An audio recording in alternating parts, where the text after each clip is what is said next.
Starting this broadcast with news coming in from India, where at least 6 staff members of a construction company and a doctor were killed after terrorists attacked a tunnel construction site on the Leh-Srinagar highway in Jammu and Kashmir's Gagangir district on Sunday.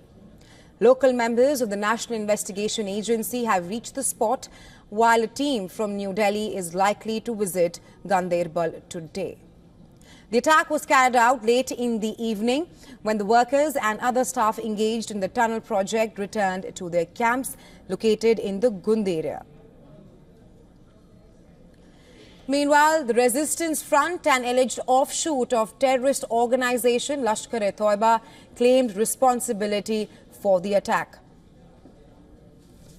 The security forces suspect that the attack was carried out by 2 terrorists who opened indiscriminate fire on the group of workers that included both locals and non-locals. While 2 workers died on the spot, 4 others and a doctor succumbed to their injuries. The officials also added that 5 people were undergoing treatment for injuries. Immediately after the attack, security forces cordoned the area and a search operation was launched to track down the terrorists.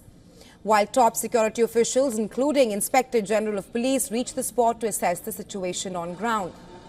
The deceased have been identified as Dr. Shahnawaz, Fahim Nazir, Kali, Mohammad Hanif, Shashi Abrul, Anil Shukla and Gurmeet Singh. The follow-up attack comes after bullet-riddled body of a worker from Bihar was found in Shopian district on Friday. The attack on civilians has drawn condemnation from top leadership in state and centre. Union Home Minister Amit Shah in his expo said that those involved in the heinous act will not be spared, while he extended his condolences to the families of the victims.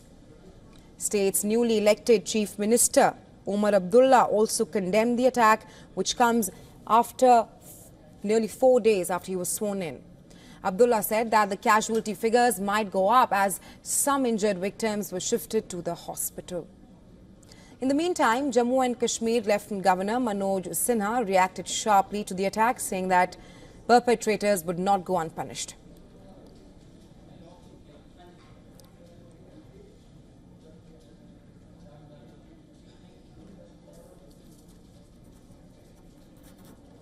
And well, for more on this, our special correspondent Idris is joining us live from Srinagar. Hi Idris, a short while ago we were speaking about how the Resistance Front has claimed responsibility for the attack, and now the local members of the National Investigation Agency have reached the spot. Get us up to speed with the latest on this incident. Well, Rahesha, there is a massive cordon and search operation being taken place in the same area where the incident took place by Jammu and Kashmir Police, the Indian Army as well as the paramilitary forces. A team of the local NIA members also reached the spot who will be helping Jammu and Kashmir Police in the investigation of the case. There is a forensic team also present on the location who has taken samples, as we believe there was one Insas rifle, which was left behind by the militants after the attack, which has also been recovered by security forces at the spot. There is no movement of people allowed in that area so far, because the whole area still remains under a major cordon and search operation. Security forces believe that there were 2 militants who were responsible for the attack. They directly came into the mess area where the staff was having their food and fired indiscriminately, resulting in the death of 7 people and 5 injuries. 5 injured who are being treated at the Sher-e-Kashmir Institute in the Sohra hospital. We also saw the Lieutenant Governor of Jammu and Kashmir visiting the hospital and taking stock of the situation, as well as taking stock of the injured who are in the hospital getting the treatment.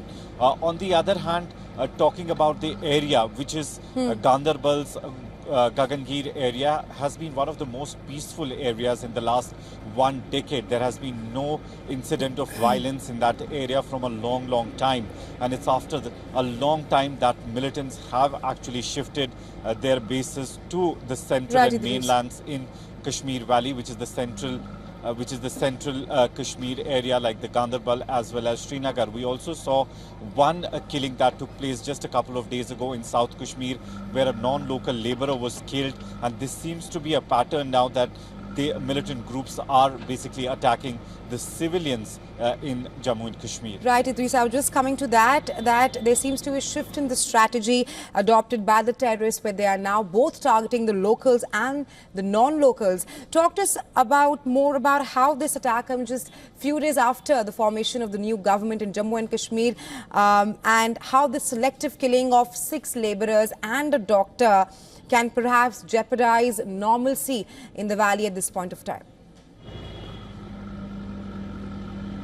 Well, absolutely, Raisha. We've seen multiple attacks taking place in the Jammu region and Poonch-Rajouri belt in the last 5-6 months, but they've been mostly on security forces, and the militants responsible for them have been the foreign militants which are present in the forest area of the whole Pir Panjal range.